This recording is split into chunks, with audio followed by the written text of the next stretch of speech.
मैं बीजेपी का शीर्ष नेतृत्व का और स्टेट के नेतृत्व का और पेवा के सभी बीजेपी नेतृत्व का धन्यवाद करता हूं, जो पार्टी ने मेरे ऊपर विश्वास जताया। मैं पार्टी को ये सीट जीतकर हरियाणा में नायब सैनी को दूसरी बारी सीएम बनाकर ये पेवा के जनता के साथियों के साथ हम सब कोशिश करके थे। सर, जो पहले प्रत्याशी थे उनका बहिष्कार किया गया था कि वो बाहर से थे, जैसे आप भी बाहर से हैं, तो इसके बारे में क्या कहेंगे? नहीं, मैं तो बाहर से नहीं, मैं तो लोकसभा का टिकट प्रार्थी रहा। पिछला चुनाव मैंने लड़ा, मेरी तो यहाँ रिश्तेदारी है, मेरी तो जड़ इन लोगों ने लगाई है, मैं तो बाहर का कह ही नहीं सकते। नहीं, जैसे वो कहते कुछ मैं किसी दूसरे के बारे देखिए, उस साथी ने बताते कितनी बढ़िया स्टेटमेंट दी है, पार्टी के अंदर रहना, पार्टी के अंदर इतनी बढ़िया स्टेटमेंट दी है, तो ऐसे बहुत कम साथी होते हैं। तो वो साथी देख लेना एक दिन राजनीति में, यहाँ नहीं कहीं भी पार्टी उसको बहुत बड़े उस पर भी एडजस्ट कर सकती है। आप फिर आप यही रहेंगे, कैसे रहेंगे? मैंने तो यही रहने का फैसला किया और जब तक जीऊंगा और यही जनता की सेवा करेंगे। बिल्कुल ये सिस्टम बंद करूंगा कि वहाँ आ जाओ, यहाँ आ जाओ। जनता को क्या संदेश देना चाहोगे? जनता का संदेश तो एक ही है कि जो कार्यकर्ता मेहनत करता है, जो जनता विश्वास करती है, तो उसके हकों की लड़ाई लड़के, शहर की डेवलपमेंट की, रोजगार की, सारी तरह की मैंने लड़के दिखाई है। पहले भी आपको पता है, जब उस रैली के माध्यम से जितने भी रुके काम थे पेवा के, आज भी लोग मुझे याद करते हैं कि डीडी शर्मा ने कराए। तो आपको भाजपा की लहर में पहले भी टिकट मिली थी, चुनाव लड़ा था, तो वो मतलब कमल खिलाने में कामयाब नहीं हो पाए थे। नहीं, मैं तो अब की बार तैयारी सबसे बढ़िया कमल खिलाने में तो कामयाब था। देखिए, जब लोकसभा की टिकट मिली थी, हमारा एमपी तो बन गया था, मात्र 19,000 वोट पड़ी थी, लेकिन उस बार भी इन साथियों ने 19 की 40 बनाई, डबल वोट जब बना दे तो कामयाब था।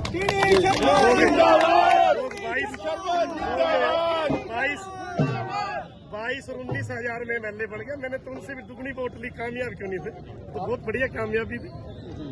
तो अब क्या कुछ आगे की तैयारी यहाँ की क्या रहेगी, मुद्दे क्या रहेंगे पेवा में अब चुनाव लेकर? पेवा के मुद्दे जो भी मेरा ये संगठन मुझे बताएगा, संगठन के हिसाब से जो भी मुख्य मुद्दे हैं उन पर हम सबसे पहले गौर करेंगे। जो दूसरे मुद्दे हैं शहर के हर संस्थाओं से लेकर भी, ताकि कई बारी कोई ऐसा मुद्दा रह जाए, कई बारी नहीं भी संगठन के संज्ञान में आया हो, तो संगठन जो कहेगा एक एक करके उन सब मुद्दों पे हम पार्टी हाईकमान को उनके संज्ञान में लाके पेवा की तस्वीर और तदबीर को, पेवा कोई आम जगह नहीं है, पेवा वर्ल्ड फेमस जगह है। पेवा के अंदर वर्ल्ड से लोग गति कराने आते हैं, पेवा कोई छोटी चीज नहीं है।